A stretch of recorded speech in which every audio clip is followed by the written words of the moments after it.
Second world war में लाखों कैदियों को टॉर्चर सेल में डाल दिया गया था। वहाँ उन्हें बुरी तरह टॉर्चर किया जाता था। उन्हें वहाँ फिजिकल और इमोशनल दोनों तरह से टॉर्चर से गुजरना पड़ता था। उन्हें अकेलेपन से भी गुजरना पड़ता था। कैदियों के सामने उनके दोस्तों की मौत हो जाया करती थी। उन्हें अपने दोस्तों और रिश्तेदारों को मरता हुआ देखना पड़ता था। ऐसे में कैदियों को ये लगने लगा था कि उनका भी मरना अब पक्का है। ये सब देखकर कैदी इमोशनली बहुत डिस्टर्ब हो जाते थे, बर्दाश्त नहीं कर पाते थे और वो सदमे से ही मर जाते थे। सेकेंड वर्ल्ड वॉर में कैदियों को रखने के लिए कई कैंप्स बनाए गए थे। उन्हीं कैंप्स में से एक कैंप में बंद थे psychologist doctor Victor Frankl. Victor उन कैंप्स में 3 साल तक रहे। उन कैंप्स में उन्होंने जो भी देखा, जो भी एक्सपीरियंस किया, जो भी टॉर्चर सहे, किसी को मालूम नहीं था कि वो इसके बारे में एक किताब लिख देंगे। उस किताब की करोड़ों कॉपीज़ बिक जाएंगी और कई भाषाओं में वो किताब ट्रांसलेट हो जाएगी।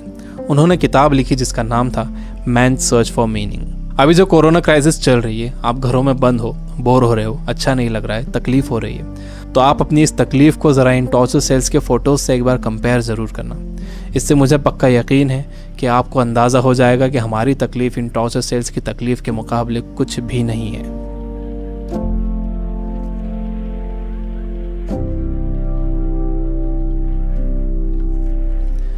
जब विक्टर को इन कैंप्स में डाला गया तो उनके साथ उनकी फैमिली भी थी, लेकिन सब के सब धीरे धीरे मरते गए। विक्टर एक इंसिडेंट बताते हैं। उनके साथ एक कैदी था।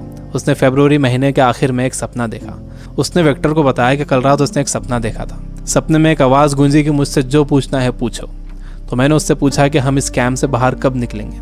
तो उस आवाज़ ने कहा कि 30 मार्च को तुम लोग बाहर निकल जाओगे। इस सपने के बाद उस कैदी को पूरा यकीन हो गया था कि वो 30 मार्च को रिहा हो जाएगा। मार्च का महीना शुरू हो गया। वो एक एक दिन गिन रहा था। धीरे धीरे दिन निकलते गए। जब मार्च का महीना ख़त्म होने आया तो उस कैदी को ये दिखने लगा कि वो रिहा नहीं हो सकेगा। 29 मार्च को वो बीमार पड़ गया और 30 मार्च को वो मर गया। ऊपरी तौर पर तो ये लग रहा था कि उस कैदी को कोई बीमारी हुई है जिससे वो मर गया, लेकिन विक्टर जानते थे कि वो कैदी किसी बीमारी से नहीं मरा था, बल्कि नाउम्मीदी से मरा था। उसके मरने की वजह थी उम्मीद का ख़त्म हो जाना, होप का ख़त्म हो जाना। Biggest lesson of this book, इंसान को तकलीफ़ें नहीं मारती हैं, इंसान को धोखा नहीं मारता है, इंसान को चैलेंजेस नहीं मारते हैं, इंसान को नाउम्मीदी मार देती है। जिस इंसान के अंदर आने वाले कल की कोई उम्मीद नहीं होती, कोई ख्वाब नहीं होता, वो इंसान भी नहीं रहता। विक्टर ने गौर किया कि कैंप में ज़्यादातर मौतें क्रिसमस और न्यू ईयर के बीच में हुई थी, क्योंकि लोगों को उम्मीद थी कि क्रिसमस आ रहा है, न्यू ईयर आ रहा है, हमें रिहा कर दिया जाएगा। लेकिन जब ऐसा नहीं हुआ तो उनकी उम्मीदें टूटी और वो मर गए। जब भी किसी इंसान की उम्मीदें ख़त्म होती हैं तो उसका इम्यून सिस्टम कमज़ोर हो जाता है, और जब किसी का इम्यून सिस्टम कमज़ोर हो जाता है तो वो किसी भी छोटी मोटी बीमारी से मर सकता है।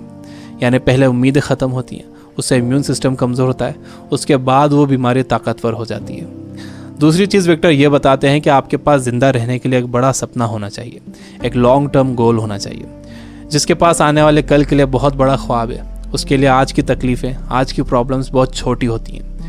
जब किसी का बिलीफ बड़ा होता है, किसी का कॉन्फिडेंस बड़ा होता है, किसी का सपना बड़ा होता है, किसी का कमिटमेंट बड़ा होता है, तो उसके सामने आने वाली क्राइसिस, प्रॉब्लम्स, तकलीफ़ें सब छोटी हो जाती हैं। हम कोरोना वायरस की क्राइसिस से घर में रहकर मुकाबला कर सकते हैं। आपको अपनी सुरक्षा करना है, लेकिन इससे घबराना नहीं है। आपको अपनी उम्मीद को ख़त्म नहीं होने देना है। विक्टर कहते हैं कि जब कोई प्रॉब्लम या बीमारी आती है तो आपकी बॉडी कमज़ोर पड़ जाती है, लेकिन आपका माइंड बहुत पावरफुल है। आपको इसे कमज़ोर नहीं पड़ने देना है। आप रोज़ टीवी देख रहे हो, आप बुरी न्यूज़ सुन रहे हो कि इतने मरे, इतने बचे, इतने सीरियस, ये आपको मेंटली वीक बना देगा। आप मेंटली वीक हो जाओगे तो आपका इम्यून सिस्टम भी कमज़ोर हो जाएगा, जिससे आपका बीमार होने का ख़तरा बढ़ जाएगा।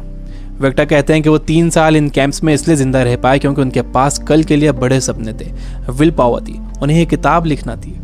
तो वो सारी प्रॉब्लम्स, सारी तकलीफ़ें उनके सपनों और इरादों के आगे छोटी पड़ गईं और वो इन सब से बाहर निकल गए। तीसरी चीज़ जो विक्टर ने ऑब्जर्व की थी वो ये कि जब इंसान के सामने कोई प्रॉब्लम आती है तो वो उसे कैसा मीनिंग देता है। वो उसे पॉजिटिव मीनिंग देता है या नेगेटिव मीनिंग देता है। जैसा भी आप उसे मीनिंग देते हो, ये मीनिंग ही उस प्रॉब्लम को आपके लिए मुश्किल या आसान बनाता है। आपका मीनिंग उस प्रॉब्लम को या तो और बढ़ा देगा या उसे ख़त्म कर देगा। फॉर एग्जाम्पल, आप कहीं जाने के लिए घर से बाहर निकलते हो और आप देखते हो कि आपकी गाड़ी का टायर पंचर है। अब आपको बहुत गुस्सा आ जाता है। आपको लगता है कि क्या इसे अभी पंचर होना था, या आप ही के साथ क्यों हुआ, पूरा मूड ख़राब हो गया। आपने इसे दे दिया नेगेटिव मीनिंग। आपके पास एक और ऑप्शन था।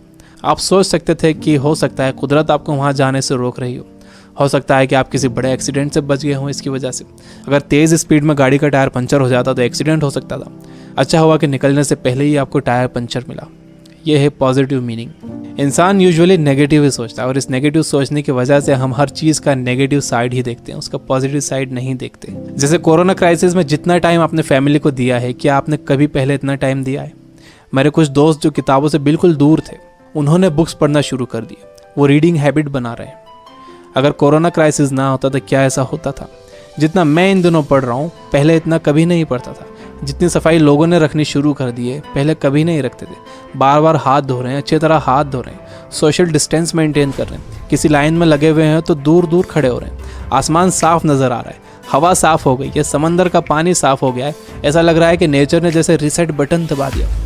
हमें ये पॉजिटिव साइड्स भी सोचना चाहिए। जब तक आपके पास नेगेटिव मीनिंग है, आप उस क्राइसिस से डील नहीं कर सकते।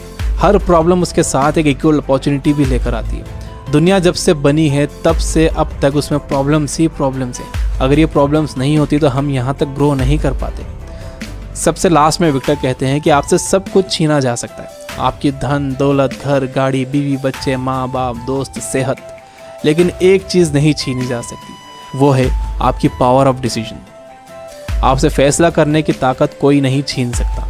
अगर आप सिचुएशन से घबराकर फैसला करते हो तो वो सिचुएशन आप पर हावी हो जाएगी, लेकिन अगर आप सिचुएशन के हिसाब से खुद को बेहतर बनाते हो और डिसीजन खुद लेते हो तो आपकी ज़िंदगी बदल जाएगी। दुनिया में इससे पहले भी कई बीमारियां आई हैं जिससे करोड़ों लोगों की मौत हुई है। उसकी वजह ये थी कि लोग अवेयर नहीं थे, उनके पास इन्फॉर्मेशन नहीं थी, इन्फॉर्मेशन लेट पहुंचती थी, बीमारी से डील करने के साधन नहीं थे।